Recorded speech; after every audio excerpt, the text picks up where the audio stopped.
Yeah, the very first thing I was going to talk about was, are they going to make a movie out of the Rosie Project? So let's just get that out of the way, shall we? Some of you will know that I wrote the Rosie Project initially as a screenplay, and that I was really motivated to write the book because nobody wanted to make the movie.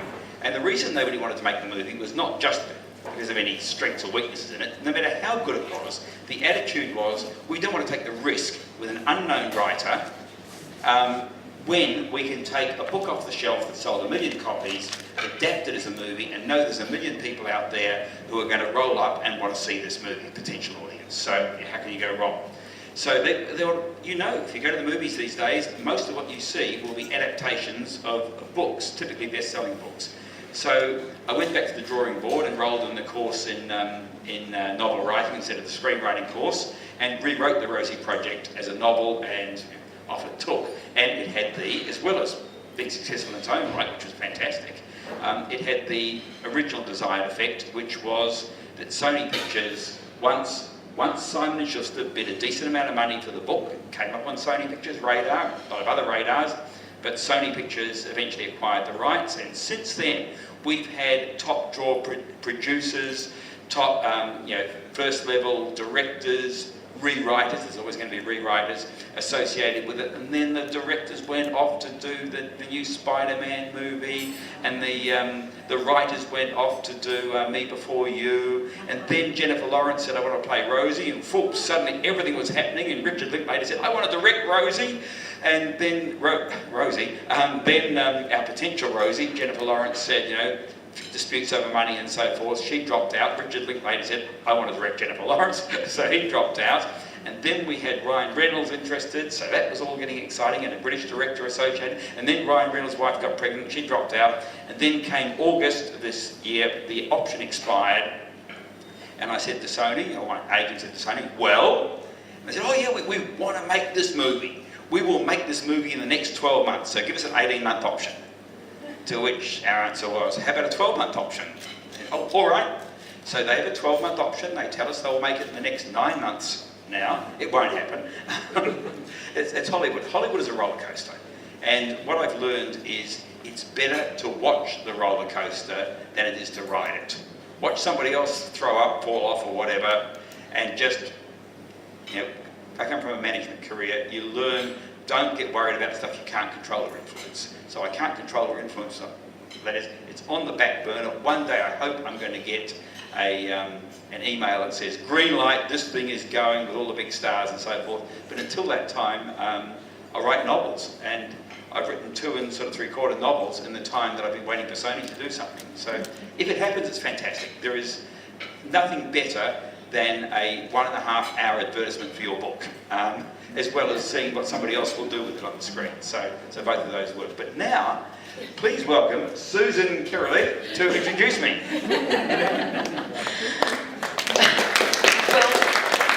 Welcome everybody. In case you didn't guess, this is Graeme Simsion, who can't stay away from a microphone, which is just wonderful. I interviewed him today and learned something new again. So that's wonderful. Thank you very much for coming along. This is only our second literary soiree. Don't you like that? I like it. It's really posh. But we're not very posh. If you enjoy tonight, which you will, I would like you to encourage other people to come so that we can grow and bring wonderful people like this dynamic duo we have in front of us. So I'll introduce both of you because they're going to do something different today. They're going to interview each other. And I thought that could be a lot of fun because they're married. They can ask anything. So it could be, stuff. I can't wait. It'll be very exciting. Now, Graeme, you do know quite well because of his... Have you got the books here? No, you haven't. The early books. So, the Rosie Project... Yeah, I was going to say, this doesn't look like mine. Mine's red with the bicycle, the man on the bicycle. The Rosie Project sold millions of copies. And I took a photo in Bratislava for Graeme, where his book was next to who? Who was it? Salman Rushdie. Salman Rushdie. And I thought, oh, Graham's going to like this, so I took a photo. His books are everywhere, but he works very hard, and he's very, very generous, which is why he's here today. And they're both generous, they're both here today. And he, of course, has the Rosie Project and then the Rosie Effect, which is the second book in the series. But today he's going to be talking about, or Anne's going to ask him about, The Best of Adam Sharp. Now, Graham's forte, from what I can see, and I've read all 3 books, is that he is really, really good on relationships. He understands what, you know, how they work or don't work. And so this book was very special because it's about long lost love rekindled and what complications arise when somebody that you've loved for many, many years reappears in your life and there are other partners to consider. Very, very interesting. I started reading it in the afternoon and I read through the night, as I often do. Didn't sleep that night, finished the book. And I resonated with a lot of the music. There are 100 songs in here, but I'm not going to give away too much more. So Anne's going to ask him about that. And can you pass me Dangerous to Know, please? Anne, I have interviewed before in Bali at the Writers' Festival, and she wrote the first book called Medea's Curse. And Anne is a psychiatrist, and she works in a very interesting field with infanticide clients who commit infanticide. And she often gives does court appearances for forensics. We have someone who worked in forensics here once. Or no, not quite. I didn't get that right. Never mind. So it's a very interesting field that she works in as a psychiatrist, because if you heard her on the ABC yesterday, she said it's not black and white. It's not, people are not purely evil or purely good. And there are interesting circumstances and the way people think. And what I loved about this one, which I didn't read overnight because it's nearly 400 pages, so it took me a few days, Anne, but it's a great read because first of all, you don't know who done it. Well, I certainly didn't. And secondly, the way she's used point of view in this book makes you not quite sure about where people are going with this and the motivations. And it's about a family that are an unusual family, and there's murder, and in the end you find out. But I got it wrong. I had a few guesses and they were all wrong. So it's a thriller in the real sense of the word thriller, because it's about psychology. And both of these authors are about not so much what people do, but why they do it, and how they think when they're doing it. So they're all about relationships, and I'm going to hand over the microphone and they're going to show you their relationship. They may not be speaking at the end of the night, we'll see. They're going to interview each other. So no more from me, over to you. Thank you. Well, thank you, Suzanne. Thank you for having us along tonight. Thank you, all of you who have come along. Suzanne, can we run through to 7:15? Is that okay? Yeah. Fantastic. So we're off to a little bit of a late start. So what we're going to do is I'm going to interview Anne for 30 minutes, including some question time. I'm then going to pass the mic over to her, and she is going to give me a going over for 30 minutes, including some opportunity for you guys to ask questions, if that all makes sense. And the one prediction that Suzanne has made, which will not come true, is the possibility that we won't be talking by the end of the evening. If there's one thing that we do under all circumstances, it is talk. So the first question, Anne, is of course for you. Anne, your mother said that that your character, Natalie King, who is in both Medea's Curse and in Dame Mr. No, Natalie King is a forensic psychiatrist, and your mother said, I can cope with the fact that she rides a Ducati. I can cope with the fact that she's a little free with her sexual favours, since she's fortunately not married. I can cope with the tattoos.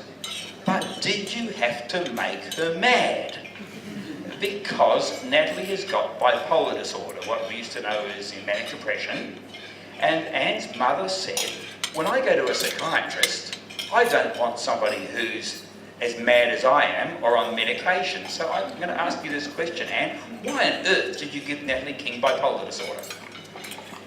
My mother didn't quite ask it like that, but she did say something along those lines, and I looked at her and I thought, Mum, you just showed why I did it. Because the stigma about mental illness is still very rife in the community, and it's something that needs tackling, because mental illness affects everyone, affects both genders, affects all walks of life. And I know people who, both psychiatrists, doctors and lawyers, who have bipolar disorder. So from that point of view, it's completely believable. There's a fabulous memoir by Kay Redfield Jamison, who's a professor of psychology and psychiatry in the States. And she talks about her battle with bipolar. But I didn't actually give her bipolar disorder because I was wanting to tackle stigma. It was because the genre I was writing in it's essentially crime, psychological thrillers. And any of you who read in that genre know that the heroine or hero generally has something they've got to battle with. In Michael Robotham's character's case, it's Parkinson's disorder. Rebus, Ian Rankin's, has depression and alcoholism. There's something, there's a flaw in the character that makes them human and often feeds some of the conflict in the story.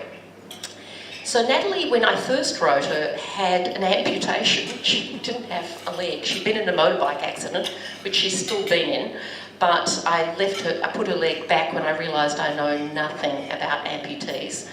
And it's actually quite a big thing, and I now have a friend who has an amputation after diabetes, and she's told me some of the things I would have had to research. And Graeme really said to me, why don't you give her something you know about? And I know a lot about bipolar disorder because I do perinatal psychiatry. One of the things that causes relapses of bipolar is having a baby. So I see a lot of people with bipolar after they have babies. So I thought this is a good kind of, it's a disorder that affects a lot of people and a lot of professional people, and it's manageable, but it also led for a bit of humour in the sense that people, when they're first diagnosed with bipolar, fight against it, just like people with diabetes. Adolescents with diabetes don't want to take insulin, they want to think they're going to live forever and they're not fallible. Well, bipolar is even more so because it's really fun being high, as long as you're not too high. And a lot of people in the initial diagnoses or period of time try to run themselves a little high. So Medea's Curse, you see her running herself a little high and battling against some of the medications that make her feel dull, that make her feel she's losing the part of herself she really values. And it created some areas for some lighter moments, because it is a dark topic, and also for some battles, her own personal demons she had to fight. You said dark topic. The first outing you gave Natalie King was in Medea's Curse, and I don't think topics come much darker than infanticide. And by the end, I think, of the first couple of chapters, it's 3 dead babies and 1 missing. What on earth prompted you to write on this topic? Actually, I was wrong when I told her that was 4 dead babies and 1 missing. Suzanne said I do this. I do work in forensics, but mostly in abuse cases, which are very, very common. I give reports for many legal cases. But I do some of the criminal ones as well. And I was asked for an expert opinion on a case of a little boy in Victoria who was beaten to death by his de facto, the boyfriend of the mother. And I knew nothing about the case. You're not allowed to comment on cases that you are actually involved in. But as an expert, I was saying, look, I think we need to understand what went wrong here, what were the signs we could have done something about. We need to understand how these tragedies happen, because they do. And I got hate mail. And I was, whoa, I wasn't excusing this man. Our children are vulnerable and must be protected. But I think we're putting our head in the sand if we think bad things don't happen, because our abuse statistics, it's something, I think there were 300,000 cases of abuse reported last year across Australia. So we're talking about a lot of people if you include the abuse. And I really wanted to help people understand beyond these sensational headlines. And so I started writing it as non-fiction. I still called it Medea's Curse. And Medea, Euripides' play, she killed her children to get back at Jason, who ran off with another woman. And that's really one of the characters, Georgia, who's been charged with 3 deaths, which have already occurred before the book starts, is the Medea, I guess, of the book. But that's a backstory. The story is she's pulled into a missing child case, and it's very much about that and what's happened in that family. And it's a complex family, and I really wanted to look at those complexities and not just saying someone is evil. I read, as many of you, it's very topical here in Canberra, Helen Garner, but no, I'm not talking about Joe Chinquay, The House of Grief, Rob Farquharson was the father that drove his 3 sons into the dam. And she quotes in her recent book that a bookseller said, I will never read this book because nowhere in it she says he is evil. And she then goes on to say, I wouldn't have wanted to write about him if it was that simple. And they're the cases I'm interested in. It's not, if it's black and white and the person got up and just wanted to do evil today, it's a pretty boring story, to be perfectly honest. I think it's also pretty rare. There are psychopaths, but they're not the ones I work with, so I wanted to explore that. So, I mean, as a psychiatrist, as an academic, I mean, Anne is a professor of, a chair of women's mental health at the University of Melbourne. Surely the more natural approach would have been to write a non-fiction book rather than fiction. Why did you choose fiction? You didn't tell me you were asking me that question. Look, and I wanted to write it as non-fiction, and I started it off with 5 cases and going through the pregnancy. A chapter was a pregnancy, 5 different cases, then the coming up to delivery, and then the postpartum, and the kind of going through each stage to contrast them. But I ran into problems pretty quickly. First of all, I couldn't use my own cases unless I asked them. And there's Irvin Yalom in the States is a psychotherapist, psychiatrist, who does write about his own cases, and he asks permission from his patients. And I gather there's a bit of a fight. In fact, they're a bit cheesed off if he doesn't ask them. So I did think about that. But one of my patients who was convicted of infanticide came in to see me one day devastated. I might add, I saw her for 2 years every week, and she cried every time I saw her. And she was devastated because she found herself in a book. No one had interviewed her, but she was there in a book. And I thought, wow, if I was Cindy Gambino, every time I walked past House of Grief, I'd relive the death of my 3 sons. And I'm a psychiatrist. I actually want to heal. I don't want to create more grief even if it's just for one family. I'm not saying Helen Garner shouldn't have written the book, but I think it's a different argument, a different take, and journalists come from a different point of view. I'm a psychiatrist and I wanted to give that over, so I couldn't use my patients, and if I was using any real patients, I was going to run into that problem of creating more harm, I thought, than good. And with fiction, there was the beauty of fiction is Helen Garner has always been restricted in her books. She can't ever get to all of the people involved. There's always someone that won't speak to her. And in the Joe Chinquay's case, it was the person who was charged with the murder. She didn't actually ever get to speak to that woman. So in fiction, I get to go into all of their heads. And I think that's a great advantage, particularly when you're coming from a point of view of having worked with some of these people. None of my patients are in my books, but there are some common themes from all of the ones I've seen that I'm able to draw out and put in. And so having made the decision to write this as fiction, what sort of response have you had from your own profession? I mean, particularly in terms of portraying a psychiatrist who's quite clearly flawed in many ways, and not just with a mental illness, which I guess is understandable, but she's having an affair with the Crown prosecutor, she's probably, I would guess, on the borderline of ethical behaviour at times. What do other psychiatrists or your profession think of this portrayal? Do you still have a job? I should say that my mother was not impressed with a married prosecutor, and having previously written romance under a pseudonym, it was the one thing, one of the many things you're actually not allowed to do in the romance genre.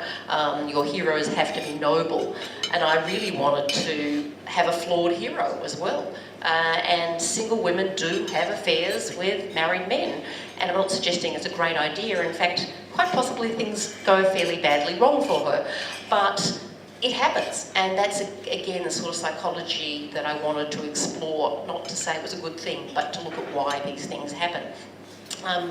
So yeah, she runs things quite kind of to the edge, and I was waiting for a huge backlash from the psychiatry field, and it hasn't happened yet.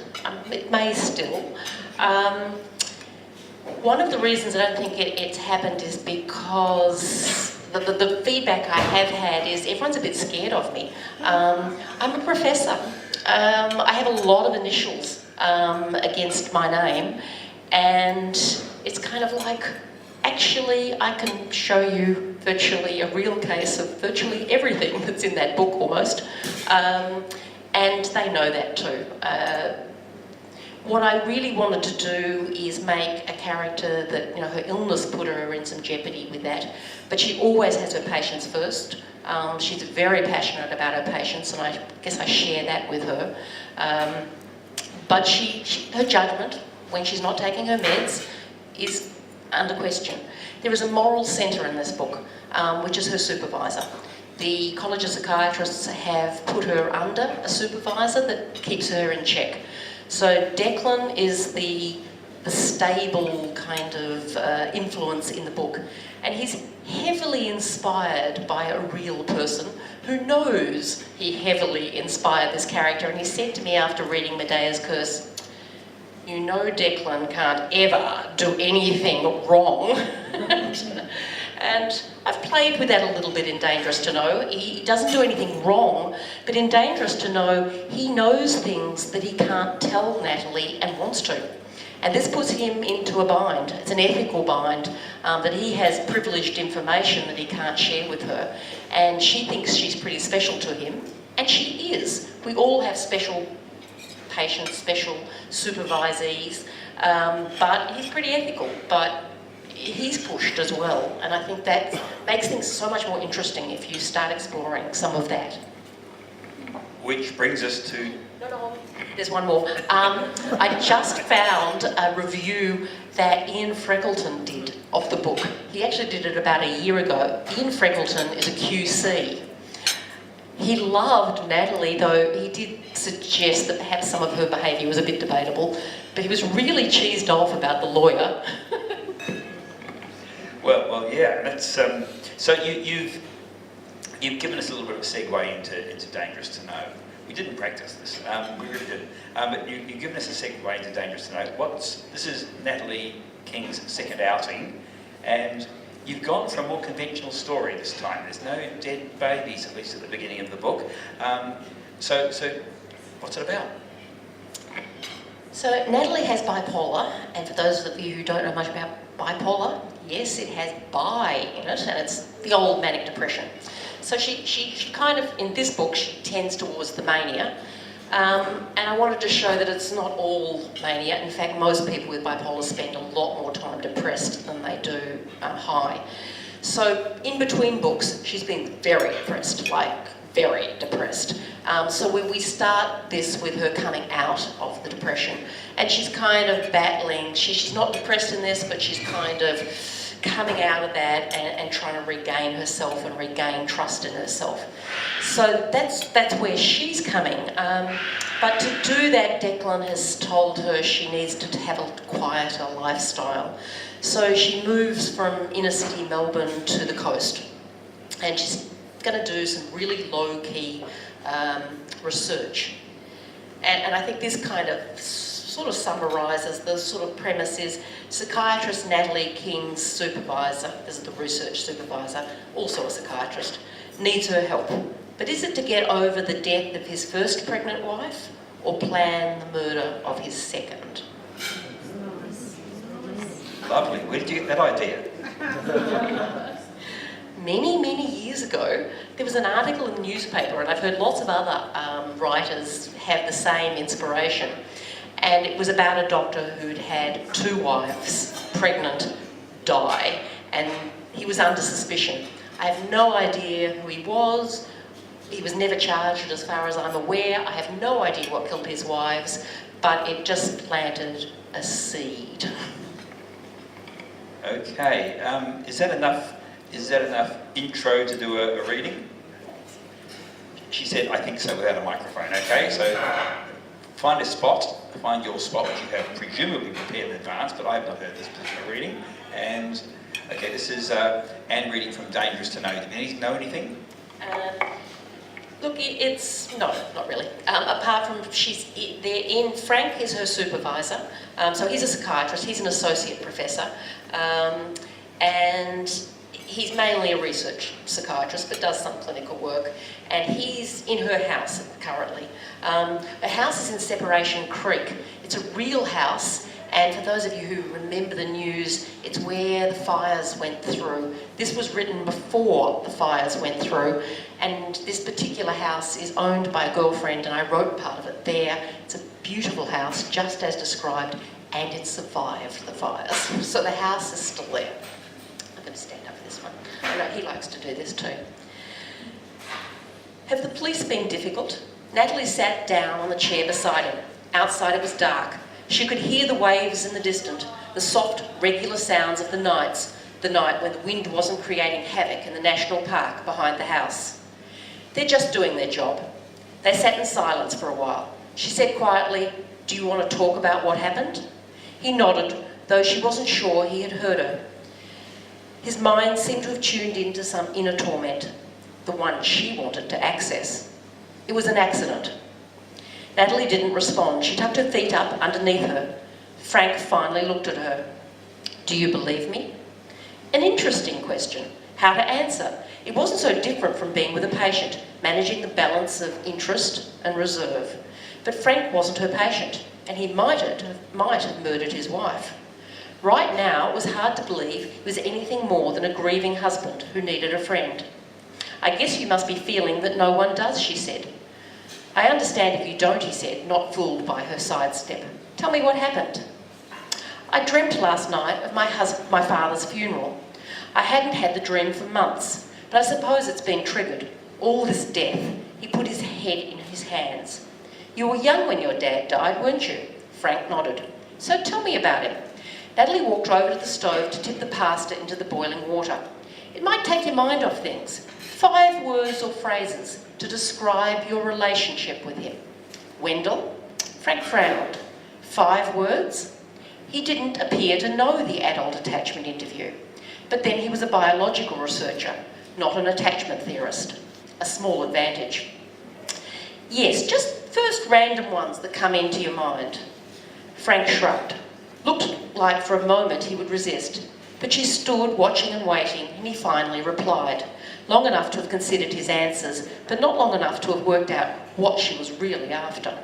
"Fun, responsible, remote, I guess, sporty. It was the one thing we did together, you know. He'd come to my football matches and we went to see Arsenal once.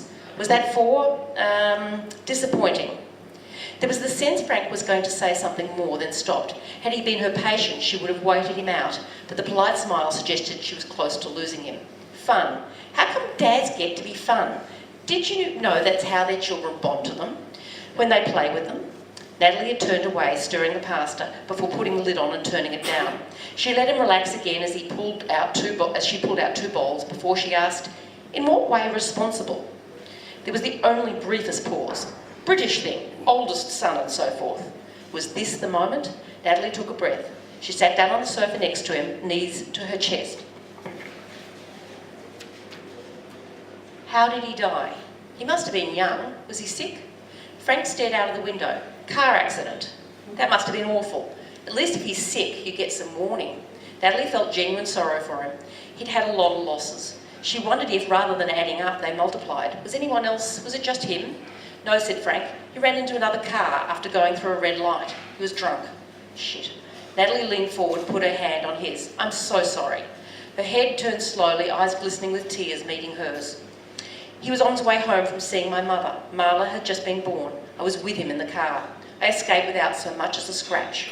Time passed as she sat there and tried to absorb some of his pain. She didn't notice his hand continuing to hold hers, or his fingers absent-mindedly brushing along her bare feet. Later, when the pastor had gone well beyond al dente, he added, the woman he killed was 8 months pregnant.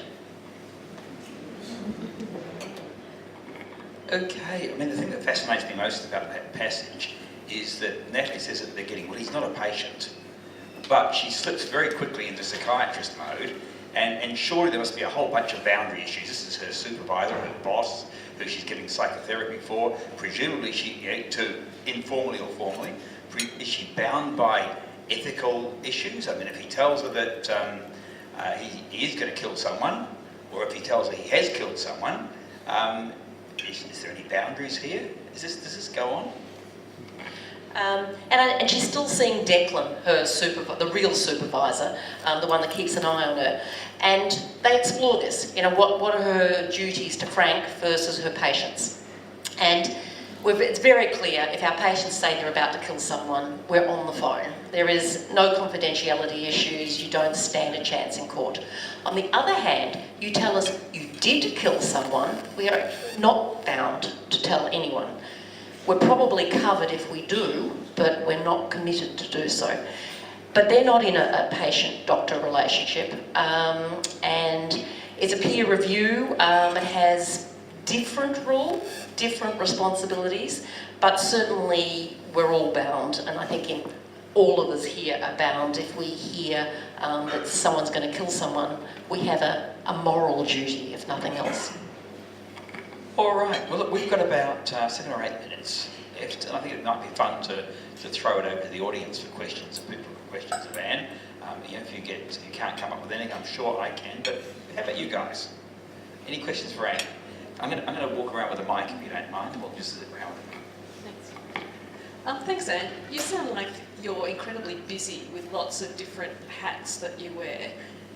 So why do you want to also be a writer in addition to your other professional duties? And how do you find time to actually churn out these books? I asked that once of Kathy Rikes, who writes the Bones series, and she's a professor of anthropology, I think. Writes the Bone television series in a group room and seems to have students and teaching and everything. And I thought, oh my God, how does she do it? Because I don't.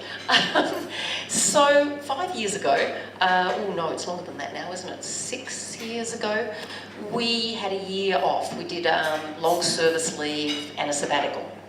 And the sabbatical was in New York, had a fabulous time. I went to Yale, so I commuted to Yale, worked really hard. The woman I was working for had insane hours. And instead of inspiring me to work harder, what happened was I thought life is too short for this. We then did the long service leave and walked the Camino de Santiago. And it was life-changing experience. And at the end of it, Graeme says to me, Graeme said, have you learned anything? To which I said, oh no. And then walked a few more steps and said, well, I'm going to work part-time and I'm going to write a book. Oh, says Graeme, but you didn't learn anything. And that was very much part of that experience, did that. And so I had a few years writing and publishing with a real publisher under a pseudonym, which was practice. Oh yes, and someone found me. I can't believe they found it. It was very much practice. This is Embedded. It's an erotic novel for women by Simone Sinner, which is an anagram of Anne Simpson, as it turns out. But there was lots of story in those books, and the 10th of them that I published while I was working half-time was... The reviews said, characters are great, sex is great, characters are fine, but why is she putting so much story in it? I thought, it's time for me to leave that genre behind. I want to write story. And I was getting very frustrated with the genre anyway.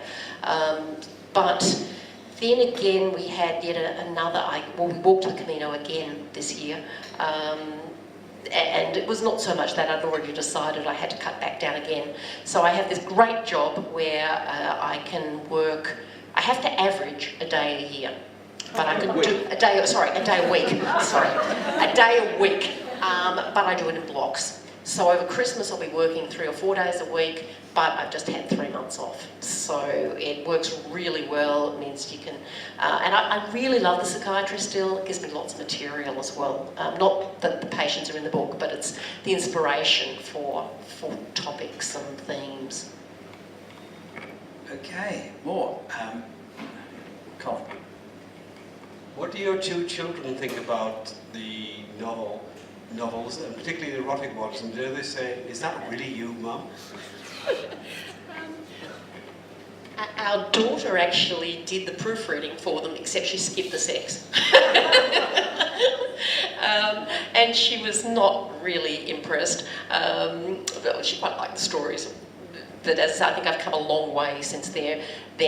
You really do need your 10,000 hours, and I still think they're lots of fun. But the difference, because when you're churning out I had 3 novels probably almost in 12 months, versus it took me 3 or 4 years to write Medea's Curse, and Dangerous to Know a full solid year of half-time work on it. And the current one, you know, the number of rewrites you do for these versus that is just miles apart. But so that the kids were not...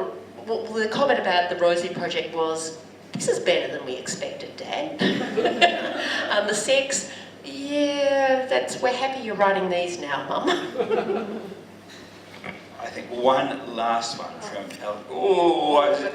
Eldad had a hand up just a little bit before you, so I'll tell you what, since you were there, we'll have 2 questions, okay? I hope you don't mind, this is a technical writing question. From what you read out, it sounded like it's third-person unlimited point of view that you've taken in the latest book. And I was just wondering why you've chosen that, because it's quite hard, I think, to write for a lot of people instead of, you know, the normal first-person or third-person limited. While I'm walking it back, let me say that the book is actually written in third-person close from Natalie's point of view, with short chapters of first-person from Frank's. So he just answered it for you. It is actually third-person close, and Medea's Curse is completely, apart from the prologue, which is a kind of a teaser in Medea's Curse, that's all close, Natalie, third person. But the first person, Frank, which is just pages every second chapter, is the device I use in Dangerous to Know to drive it. Because in the first, it was a stalker that's driving the tension in the first one. In this one, Frank's an unreliable witness because it's first person, but he knows stuff that Natalie doesn't. And he's telling us stuff and giving us an idea of stuff she doesn't know. So that's why I picked that. In retrospect, I'm kind of half wish I'd gone to Natalie first person. And the book, which we may get onto and ask Graeme questions, I'm writing in first person when we're doing together. There's all sorts of advantages and disadvantages of both. But you wanted to keep the answer short, so that's just fine. Yeah, you had the last question, I think. Last question for Anne coming up, and I'm going to sneak one. Okay, you're only eating my time, but I can cope. Oh, no, it's all right. No, just for a minute. And I'm wondering about the alchemy that's going on here, because the work you do is so horrifying, and yet when you read that piece from your book and when you talk about it, you're talking about it in such an engaging and compassionate way. What is it that drives you to write? In a sense, that's kind of picked up part of the other question, which I didn't quite answer, which is, why do you write? It's almost the same. Real kind of deep need to understand. It's why a lot of people do psychiatry. It goes back to his, all psychiatrists madder than their patients. A lot of people do psychiatry, psychology to understand. And that's partly the writing is, certainly Medea's Curse was very much about, I want people to really understand. One of my reviews said she makes unsympathetic characters sympathetic. And I really like my patients. Even, I've just done an assessment of a young man with who's a psychopath, is an antisocial PD. But I still actually have some empathy for him. He had a dreadful childhood. And I can't, he's had a head injury, all sorts of terrible things. And you think, well, wow. So it's understanding and helping other people understand that. I love reading, so that's the other kind of flip side. Good. You see, by the way, PD is personality disorder for those people who aren't in the know. Look, I never knew I was going to be putting myself in this awkward position of, if I close it down, you see, I look like I'm grabbing the time for myself. So I'll tell you what, we're going to do, if you can do the question in less than 15 seconds and Andy do the answer in less than 45, we've got a deal. We got a deal? Here we go. When you write the sort of stuff that you do, does it ever stop and make you think, have I got a problem? Well done. Not so much the writing, but I think the work. The other thing, which I didn't say at the end of the Camino, and Graeme said to me after I said I was going to write a book and do all these things, he said, and you're going to go and get some therapy, aren't you? And I burst into tears because I had a suicide about a year beforehand, which totally ripped me apart. Still has. But I did go and get some therapy, so I could at least talk about it without bursting into tears. Because it's really tough work. It is really tough work.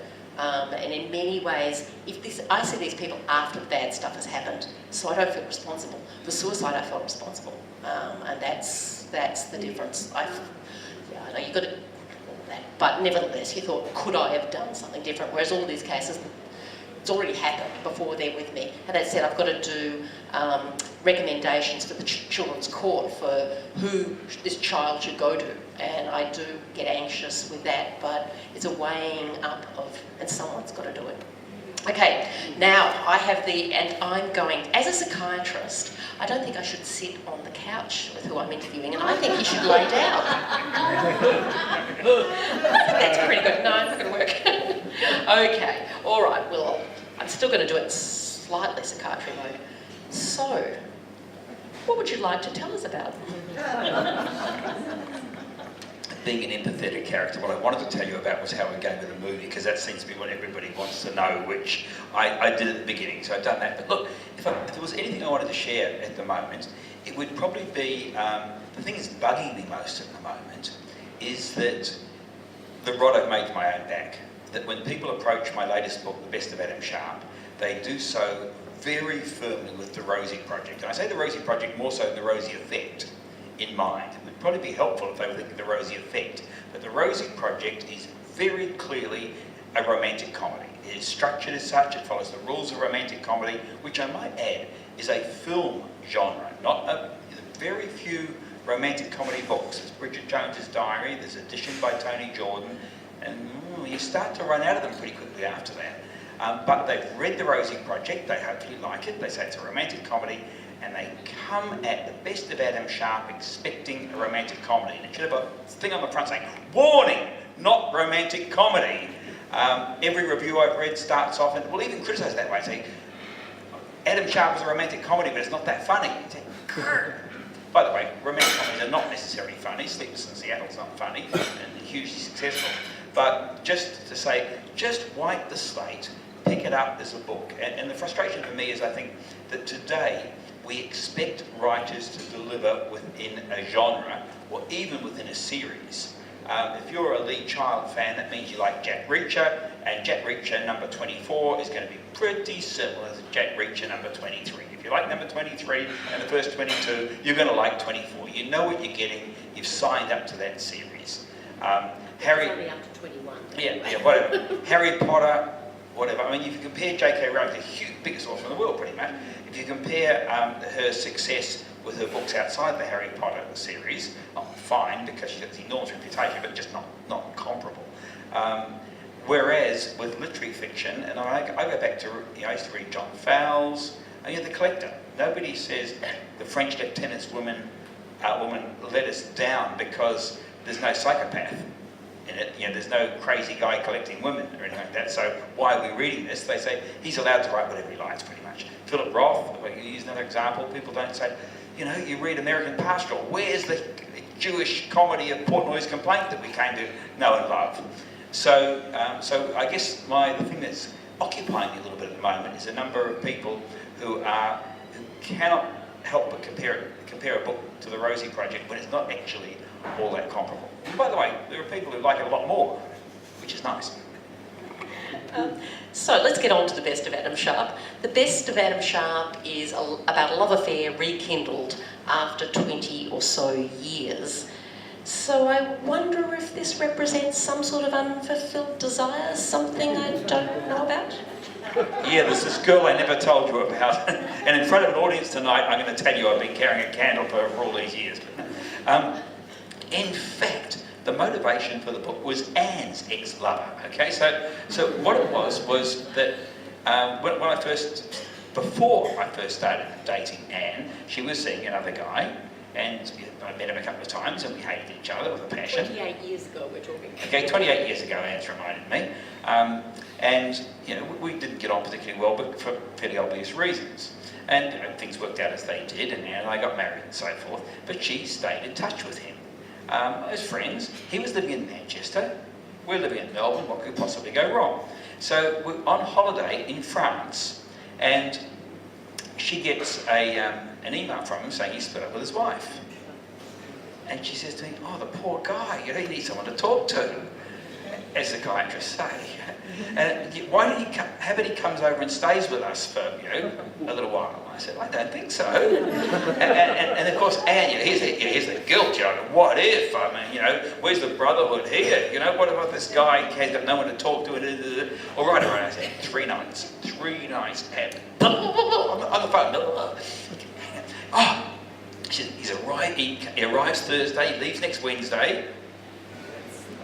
Yeah, and anyway, cut a long story short, he turned up, he was delightful, he was fine, we got on really well. In fact, by the end of it, he and I are sitting out in the yard, he's on Anne's and my holiday, drinking beer and exchanging jokes and all that sort of thing. And Anne's sitting inside, not impressed about this. And the great moment was right at the very end. I actually use a story in the Best of Adam Sharp. Right at the very end, he decides to cook us a breakfast, and he cooks the full English breakfast with all the offal, the black pudding and the kidneys, and Anne just goes, "Wow, that is just so disgusting, that is so horrible." And he looks at me and he says, "Graeme, I owe you a thank you." So that all worked out fine, but what you do as an author is you say, what if? And so I thought, what if what had really been happening was these guys had been carrying a torch for each other all these years. Now his wife was out of the picture. Where might that go? It could have been a crime novel, I guess, but since I wrote about relationships, it was, what's it going to be like in this French house for 3 people over a period of time? So that was one of the 2 sort of stimuli that led to the Best of Adam Sharp. Yours? So my mother and our publisher have said more than once, particularly through the varying editions that the publisher had to read, or not editions, drafts. There is too much booze, music and sex in Adam Sharp. And it's hard to pick which developmental phase Freud would have said you got stuck in, but what do you have to say about that? Great for you to talk about after writing 10 erotic novels, but all my novels are soaked in booze. It's just something. He says, sitting here with his empty glass in his hand. There was a writer wrote recently about it. He was a smoker, and he said when he smoked, All his characters smoked, and they would, you know, he took a puff on a cigarette. No, I don't want to do that, he said, stowing it out in the ashtray and so forth. It was how you punctuated things. And I'm very comfortable with a glass in my hand. I enjoy wine in particular. And, you know, if you read The Rosie Project, it's full of cocktails and all that sort of stuff. Don's a borderline alcoholic. And it's just something that I punctuate my stories with. But to be fair, the time in France was pretty bacchanalian in the first version, and I had a couple of goes at cutting it well back. And even in the last draft, and Adam, you know, ends up where he ends up, I think, does he open a bottle? And no, not a bottle, you know, just cut the bottle. The sex, likewise, was very explicit in the first drafts, and I backed it right off. And you know, and even then, Michael Cathcart interviewed me on Radio National a week or so ago. I think they haven't played that yet, but he was quite, I thought, hung up about the amount of sex in the book. I mean, if it was Jackie Collins, you wouldn't even blinked, and that's years ago. But I think it's because people get locked into it. The Rosie Project didn't have very much sex in it. Oh my God, here's, you know, actual people touching each other and so forth. So I backed that off a lot. And you know, I gave this talk to a group of called Ladies Who Lunch a while back, and this lady who was probably 80 put her hand up at the end and said, "Is it possible to get hold of the original manuscript?" So that was sort of sweet. But the music is a huge part of Adam Sharp, and I didn't back off on that. I wanted to write a book effectively with a soundtrack. So that was the other stimulus for Adam Sharp. Classic rock music has played an enormous part, I guess, in my life and the life of my generation. And I wanted to write a book where, as you might have done in a movie, I mean, movies have soundtracks. Think of something like The Big Chill or something like that, and that soundtrack really stays with you. I wanted a book where you could sort of hear the music as you read. And rather than going for some sort of multimedia solution, I thought, let's write a book. We'll name songs that enough people will know that they can hear those songs playing in their head, and if not, they can download them, listen to them. But I wanted to hit about a sort of at least a 30% hit factor, that you would know those songs and they would pad it out, and you could figure out the rest or listen to them. So I made Adam a rock pianist by night. He's a database administrator by day. A rock and roll pianist, plays in pubs and so forth. So worked the songs into the story, because you need to do that. You can't just have them playing in the background. So that was a huge part of the book, and I resisted my publishers' entreaties to cut down on them, because, and I was pleased with that, because in the end, there are people who say to me, I love the best. I had the best of Adam Sharp. I had a book seller say it was the best thing she'd read in 30 years, which is big deal. Why, you ask? Because, you know, there's been a lot of good books in 30 years, and certainly the Booker Prize Committee won't agree with it. But she said the music. She said it was just unique that she had this emotional connection with the music. So if I reached one person with what I was trying to do, reached an extra level with the use of the music, then I'm really happy about that. So I'm going to go back now and just kind of dig into the past. Okay, let me read, okay? Oh, yeah, actually, good point. Yeah, why don't you do a reading now? Give us a feel for Adam Sharp, and we'll see if I've got time for another question. Okay, a control freak here. Sorry about that. The premise with Adam Sharp, in the first half of the book, he's 26 years old. He's a database administrator who's come from the UK on a very lucrative contract, as you had back in 1989, to work in Australia. And in the evenings, he gets an unpaid sort of job for a bit of social contact, playing piano as he does in a bar. One night, a beautiful woman, an unreasonably beautiful woman, comes in and asks if she can sing at the piano. He plays Because the Night, she sings, and there's just this bond between them. And then she walks out with a boyfriend. And he's a bit, oh, okay. And then his boss, Shanksy at the pub, says, you realise who that was? That was Angelina Brown, the well-known soapy star. So he thinks, this is just so out of my league, it never happened.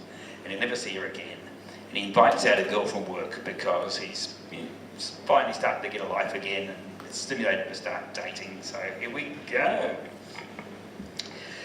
The obvious way to begin my date with Tina was with some special attention at my bar. We'd come straight from the office, so I was in suit and tie, with my hair cut and beard trimmed for the occasion. The absence of other customers detracted a little from the effect I was aiming for, but we took a table near the bar and had just ordered drinks when Angelina walked in. She was showing none of the self-confidence that had fueled Because the Night, rather the uncertainty that had undermined its credibility. She looked younger than I remembered her. She caught my eye, saw Tina, and turned to leave. Then, one table away from the door, she sat down. It took a few moments before I allowed myself to believe that she might have come to see me, and a few more to realise that this was exactly what her actions had signalled, right down to deciding that she didn't want to confirm my suspicions by walking out. As Shanksy walked over to take her order, Tina said, "Isn't that Angelina Brown?" Normally I would have responded by showing off my recently acquired knowledge. From Mornington Police. She plays Sergeant Kerry, doesn't she? Instead I said, "Who?" "She's an actress in a soapie. I watched it once or twice, you know, just to see what it was about. She plays the smart one, not the hot one, but seeing her here in person, she's quite attractive. You think so?" I took the opportunity to look at her again. "She's okay," I said. "She's always self-with crime or counselling people, and she seems really together, but she's actually having an affair with a pathologist. She's not married, but he is, and he's a slime ball, and everyone wants her to get a grip and go with a detective sergeant who really likes her, but is too shy to say anything." Anyway, like I said, I don't really watch it. At least Tina was giving me time to think. Why had Angelina left it so long? What about the boyfriend? How was I going to connect with her before she walked out of my life again? I could hardly ask Tina to make herself scarce so I could pursue another woman. Even putting aside basic decency, it would have been career suicide to insult the woman who ran the office football tipping competition. I could have claimed to have met Angelina before, friend of a friend, or God forbid told the simple truth that she'd sang at the piano one night, but I had effectively stated that I did not know her. There was no practical way I could give Shanksy a message to deliver to her in front of Tina. Behind the bar, he poured Angelina an orange juice. She wasn't going to stick around. Somehow I had to get a message to her, and in that thought lay the answer. It was a clunky answer, but it would have to do. I intercepted Shanksy on his way to Angelina's table. "Tina, this is Shanksy. Tell her what I do here, Shanksy." "He's the piano player, when he feels like it." "No way," said Tina. I signalled to Shanksy to refill a glass and walked to the piano, now having an excuse to play to the empty house. I was struggling to think of the words of the Bee Gees, "I've got to get a message to you." The preacher tortured me. I was at the piano, about to regale a beautiful woman with a fudged impression of the Brothers Gibb, when inspiration of sorts arrived. "You are so beautiful." It was more of a 1 a.m. last drink, stagger off into the night closer, but the sentiment was on the mark. I was underway before I had time to consider the rest of the song. It was not a total screw-up like singing "Go Away Little Girl," but the lyrics needed Joe Cocker's voice to offset the schmaltziness. I did my best.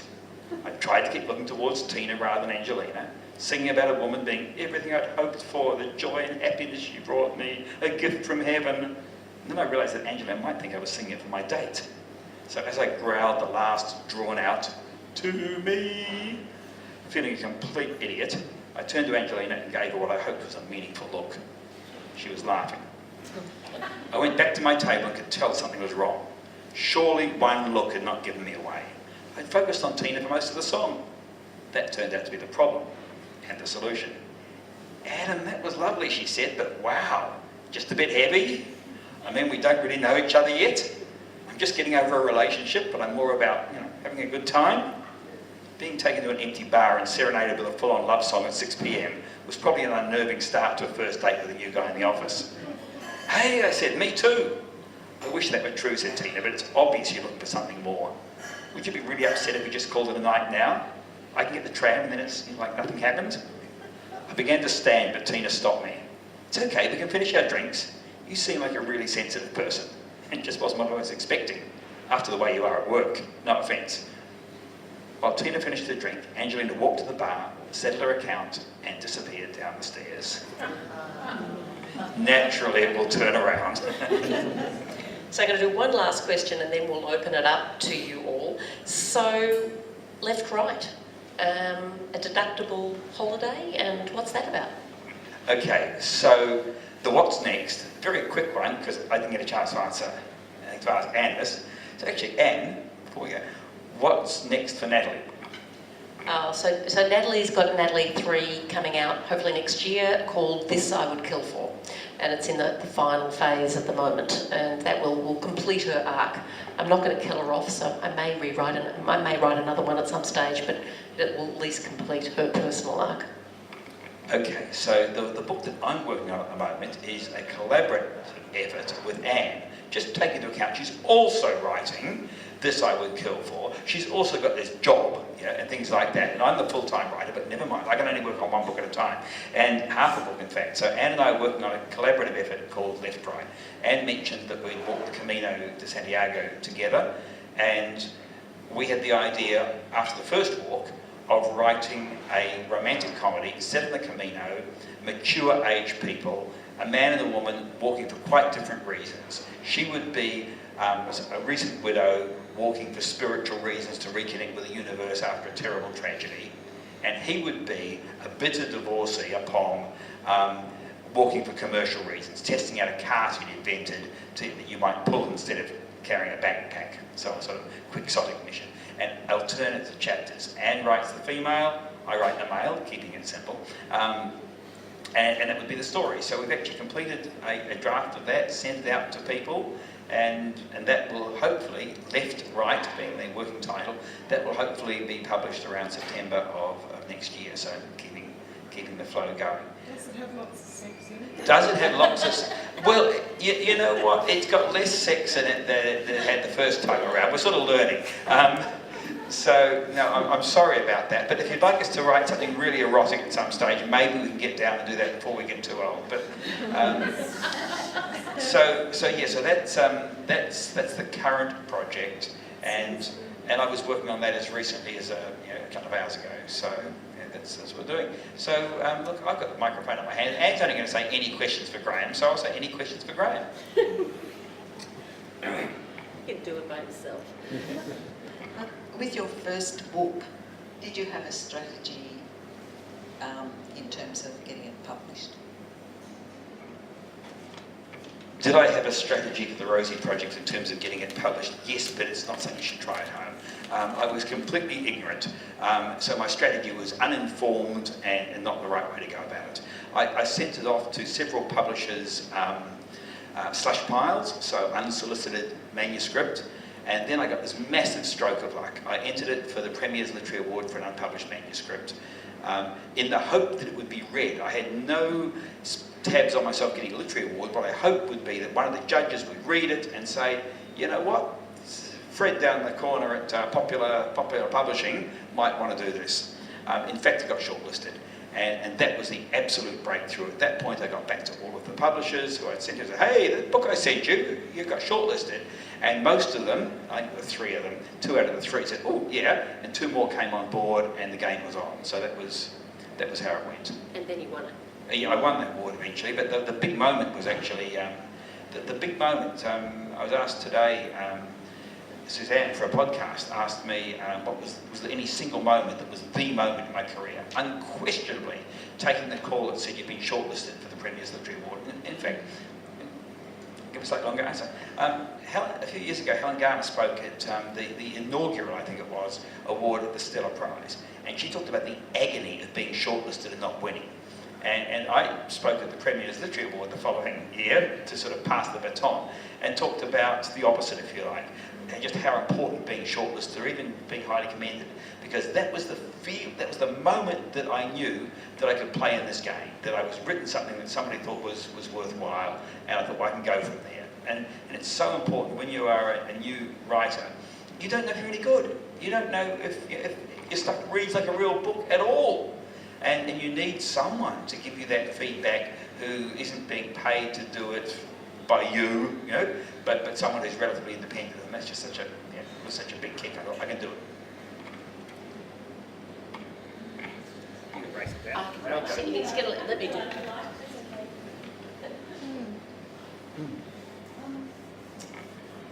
Anne talked before about the kind of fan mail she gets, good and bad. What kind of fan mail do you get, good and bad?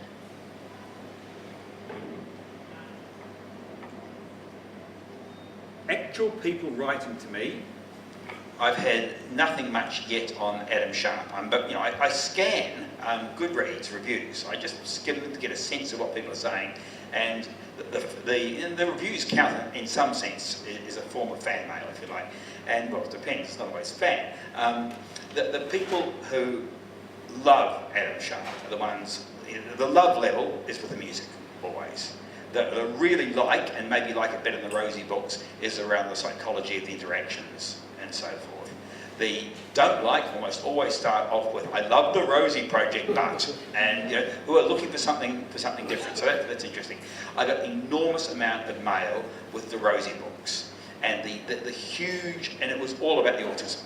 Okay, it was all about does Don have Asperger's syndrome, and I think we've established that Don does have Asperger's syndrome, not because I'm a clinician, but because experts on Asperger's syndrome say Don has Asperger's, and the Asperger's community has welcomed Don Tillman as I've spoken at Asperger's conferences.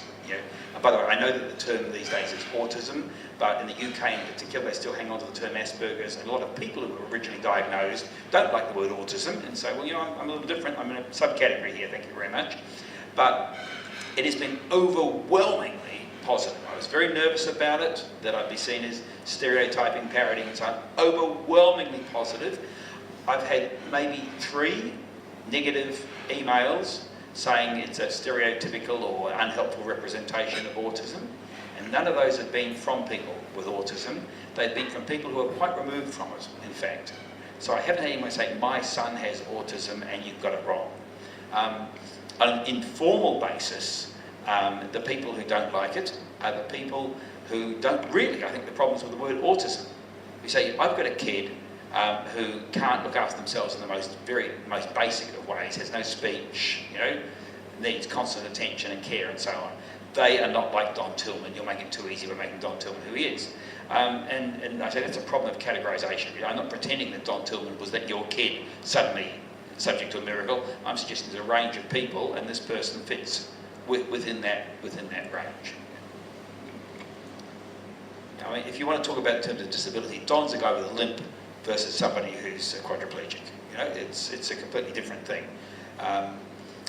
Also, what you find in the autism community is this divide between people who are looking for a cure at one end and people who are looking for acceptance at the other. And sometimes the people right at the harder end are looking for acceptance, not a cure.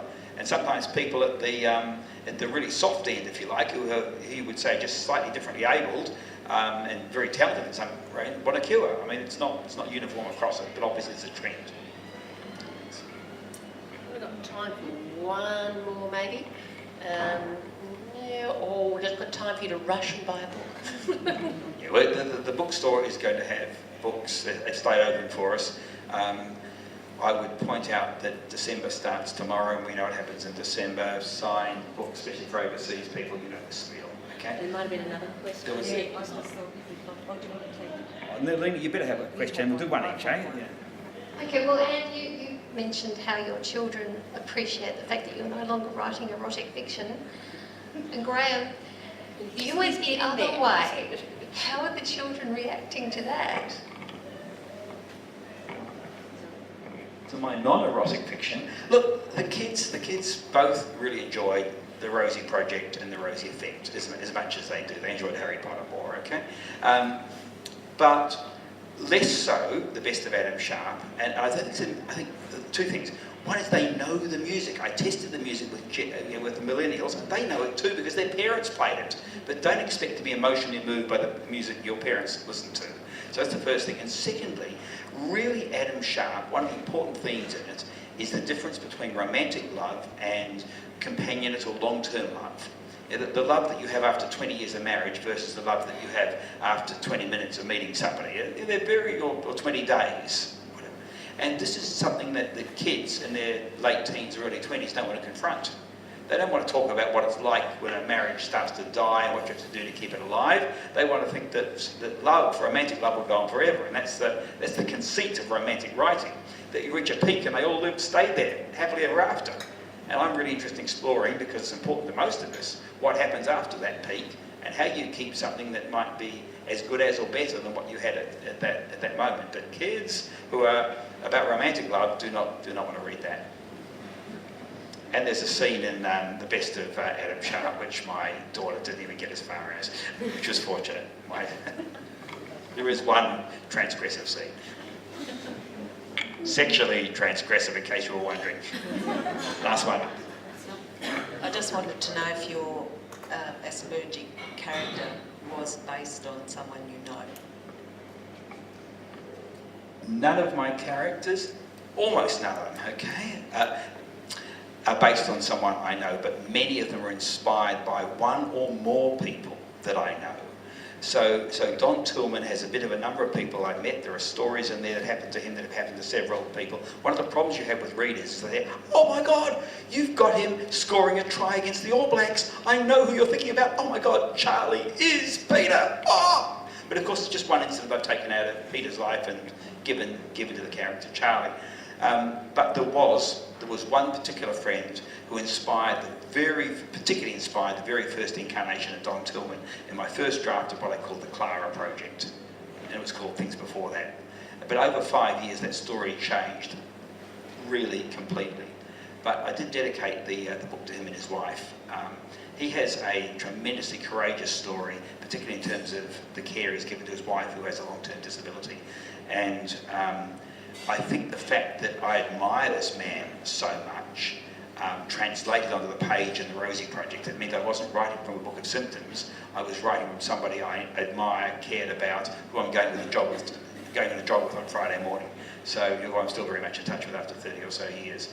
And I think that's quite important. So I think sometimes you can research too much and you write from research instead of writing from people. And Annie's giving me a wind-up signal. So do you want to say a final word? Or I was like a waiter looking away. The final word is thank you so much to these two incredible authors. Please put your hands together.